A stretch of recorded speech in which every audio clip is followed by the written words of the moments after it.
invite Wendy and then George just to come and share briefly with us. We're thinking today about the way that God calls us, and God calls us in all different parts of life. And Wendy, you're going to share a little bit about how you have benefited from God's call. Thank you.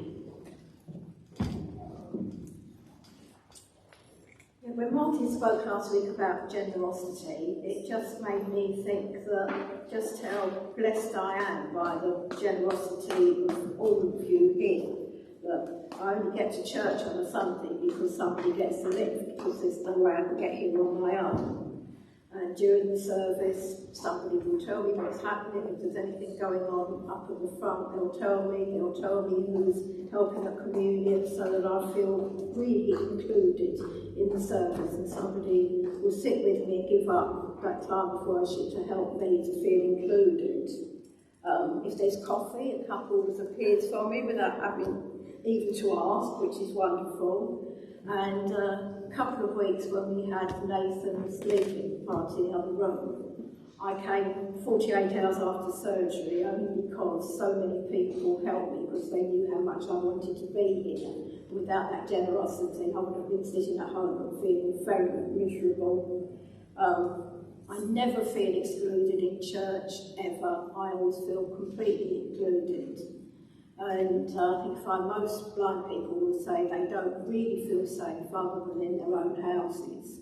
But I feel safe here. It's the other place that I feel safe because so many people take care of me and, just fulfill every need that I want. It's important to be generous with money. I'm not saying it's not, but it's also time and compassion to be generous with means so much. And I know Jesus said, whatever you do for others, you do for me. And I really feel that's how people treat me here. And I just hope you all feel as blessed as I do when you look after me. Wendy, thank you so much. Thank you. So Wendy is blessed by your generosity, our generosity.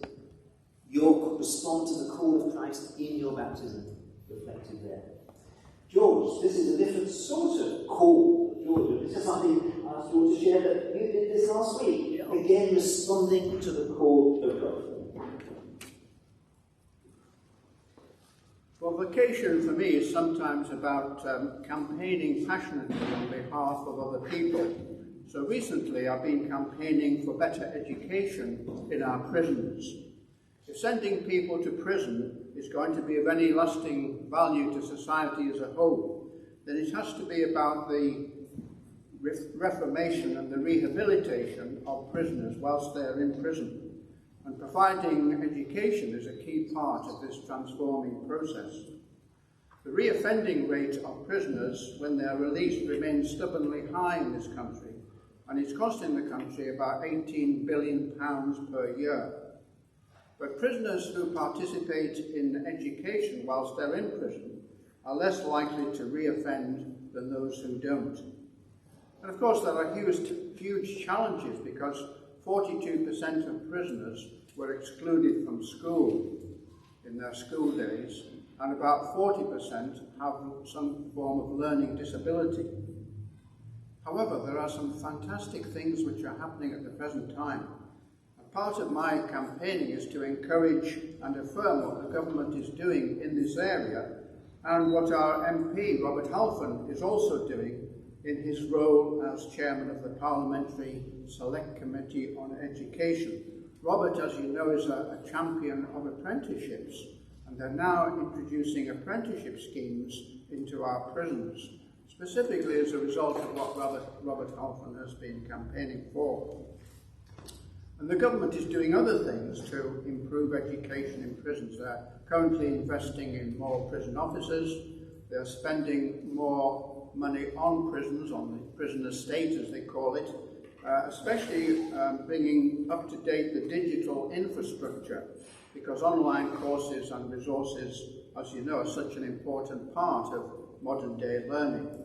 They're developing what they call resettlement passports, which record what the prisoners have studied and achieved whilst in prison, and they provide help with their CVs, ID, give them a bank account, etc. All things which help them, together with accommodation, to make the transition back into the outside world. And probably the most exciting thing of all is that the government has a present emphasis on recruiting excellent new blood into the prison service, i.e. specialist teachers and educationalists who will trial new policies and bring in fresh resources to bring about the desired educational improvements.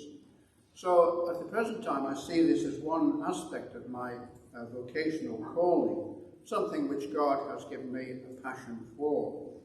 And to conclude, I love this very expansive definition of vocation from a guy called John Stackhouse. He writes this: vocation is the divine calling to every person to do God's will in every mode and form of human life. It is about everyone, everything, everywhere, in every moment.